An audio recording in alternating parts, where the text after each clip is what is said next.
Welcome everyone to another episode of Mario Kart Tour. Thank you so much for joining me. In today's video, I'll be breaking down the Ocean Manta Pipe. So whether you've already pulled on it or whether you're waiting to see this to see if you should use your hard-earned rubies to obtain some of these items, all of that will be crystal clear by the end of this video. If that sounds good with you all, please show your support by leaving a like and subscribing to the channel. Thank you so much. All right. Let's go into it, and the first thing worth noting is it marks the debut of the Fire Manta Glider. And what's more, it's in the spotlight, so that means it won't be a bottomless pit specifically for this item. The other items in this pipe are not in the spotlight, so that's going to mark the boundaries for how to approach this pipe. And of course, we have a selection of 4 gliders and 4 drivers, and we will start our analysis with the brand new one, of course. Super Horn Plus. The skill only is part of the story of its total value, right? Because the Super Horn means that we'll be pulling that single item and skewing the frenzy probability incrementally towards that item. But the Super Horn is quite rare and it's a front-running item, so the kinds of implications that it has are relatively minor, but it's not entirely a welcome skill to have outside of multiplayer. And then starting to look at the course value here, we can see that it has 9 courses of starting value. That is standard, and of these 9, 8 of them are assumed value courses. And what's interesting to note here is that being that it's a 50 spotlight pipe debut, just like many other items that have been coming in this year, and there's a range of outcomes for these things, right? So it's kind of like we have to sample from some of the good and some of the bad to try to project forward what are the expectations on the value for this.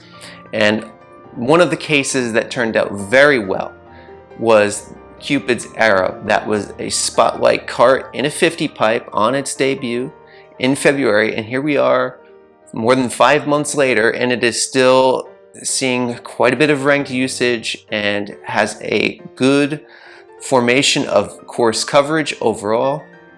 So that probably marks near the high watermark for what this Fire Manta Glider could possibly obtain. And then of course, if we look within gliders themselves, the Record Setter comes to mind also as being a spotlight debut in a 50 pipe this year. But there have also been ones that haven't panned out quite as well, right? Like the Black Yoshi Turbo Kart. To take the analysis a step further, and this is more relevant from a second level analytical standpoint, is just what kind of course coverage does this present relative to that of the metagame, right? And of the 8 assumed value courses that it has, actually 3/4 of them is unique coverage relative to that of other top course coverage gliders, and by definition I have those as the 8-bit Bullet Build, the 8-bit Super Mushroom Glider, the Golden Wings, and the Starry Great Sail. So the amount of overlap that the Fire Manta Glider has relative to those is just 2 courses out of these 8, and that is quite a good start. So moving forward, if this is going to be receiving some of the brand new paywall courses, as we imagine that it does, right? Whenever something debuts in a spotlight, that is going to receive the paywall buffing favor earlier in its lifespan as opposed to later in its lifespan.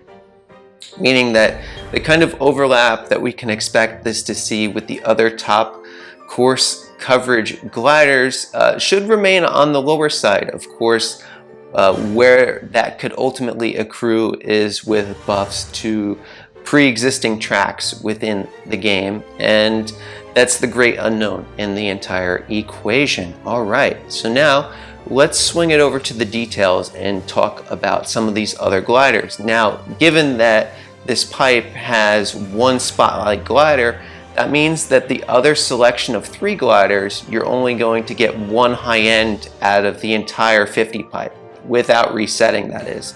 So that means that you're essentially 33 1/3% to obtain either the Manta Glider, the Silver Manta Glider, or the Polka Dot Manta Glider. We'll just do a rundown of the stats for those right now.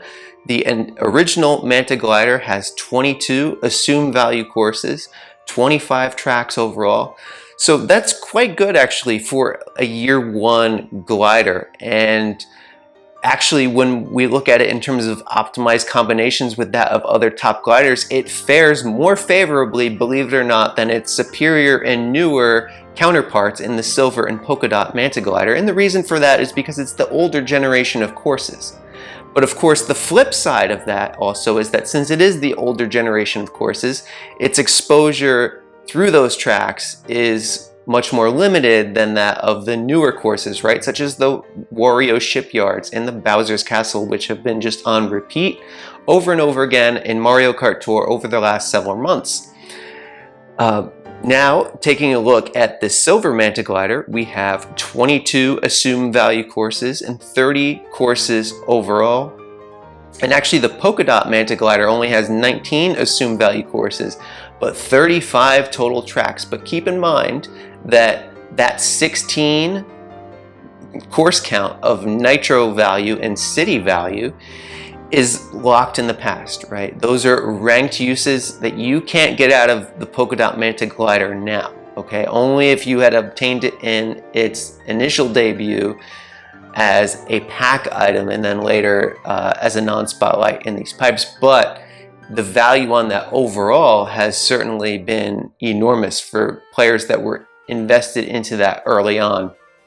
And while the debut and the progression of the value of the Polka Dot Manta glider won't match that exactly of the Fire Manta glider, there will be some general sense of that's how the value will propel your account moving forward in the short term. So whatever nitro value that you acquire on this Fire Manta glider will be of service to you as long as it's on your account now, right? That's only useless and empty calorie value if you were to obtain it in a subsequent pipe, in which case any of the nitro tracks that it has access to will no longer be in play at that later point in time.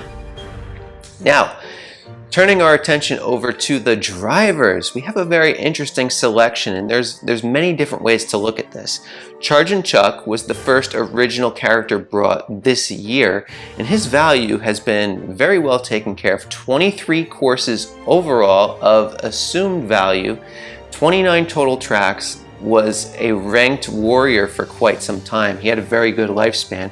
And now he's available in the standard high-end selection. So you can pull him on that gold pipe in the token shop, in your all clear pipes, in today's challenge pipes, or any pipe that you go into, particularly this one. But it does have elevated odds here.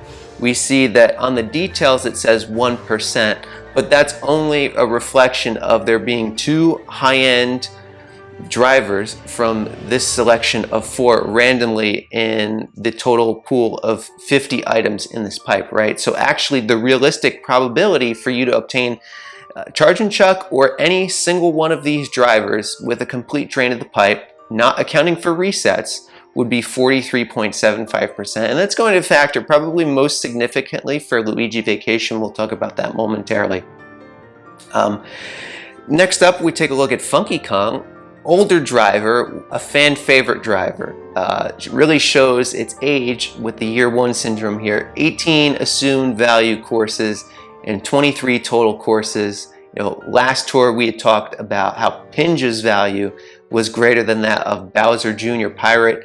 Bowser Jr. Pirate is right on par with Funky Kong here. But what is interesting about Funky Kong is that for filling out complete driver optimization in Mario Kart Tour, he is one of the more favorable options for getting your account to 100% course coverage.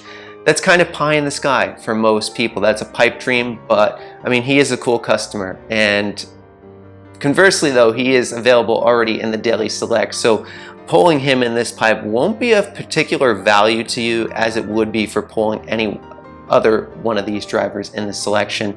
I'd say that the most powerful driver here, you could take it a few different ways, right? But in terms of raw course coverage, it is absolutely Daisy swimwear. She is a superstar, and her value has been pushed to the extreme. It's really approaching DK Jr. level territory, believe it or not, because she has 24 assumed value courses. DK Jr. has 25 assumed value courses. She has 37 total courses. He has 40 total courses. So really, she's very much in the ballpark in terms of the value there.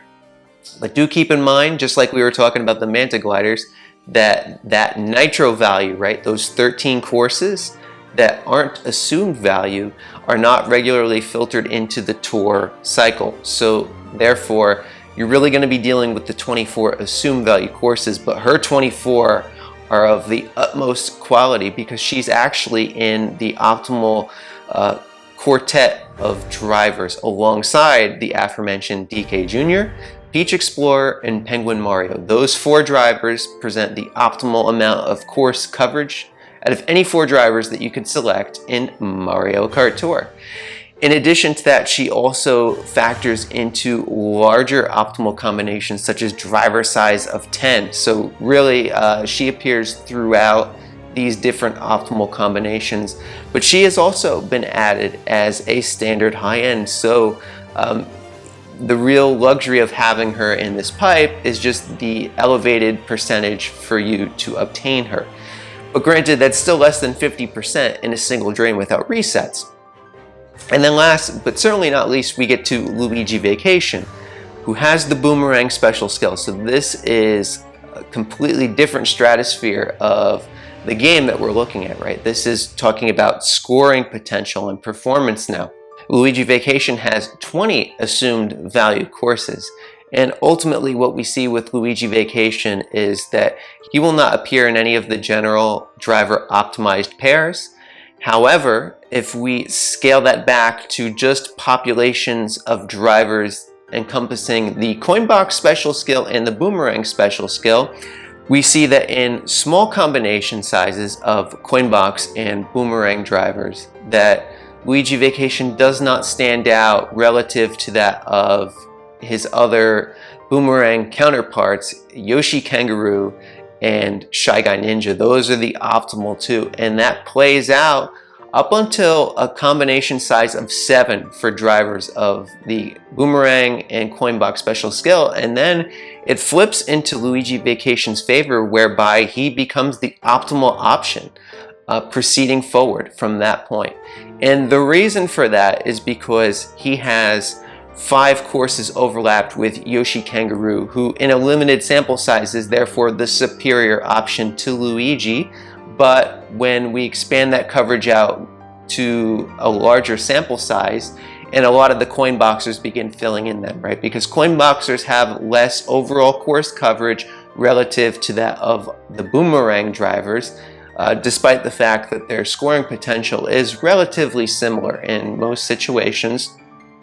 So once we get the concentration of coin box drivers filling in to these optimal combinations, then Luigi Vacation stands out because the amount of overlap that he has with the coin boxers is less than that of Yoshi Kangaroo. Luigi Vacation is the only driver here that is not a part of the standard or regular high-end selection. So that's where the FOMO is at with the driver. And once again, I will reiterate, it's only a 43.75% chance to obtain him in a single drain without resets.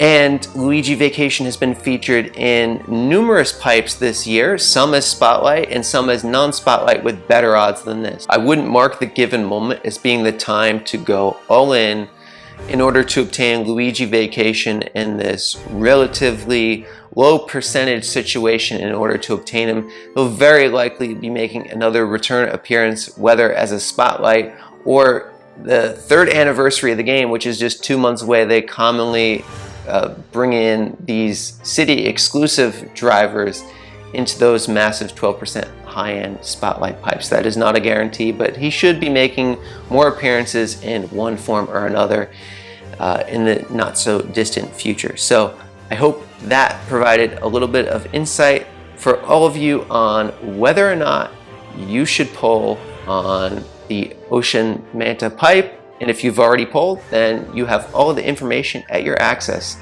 to determine whether or not these items are ones that you want to be investing into with your hard-earned tickets. So thank you for tuning in, and I wish you the best of luck on your pipe pulls and in ranked mode.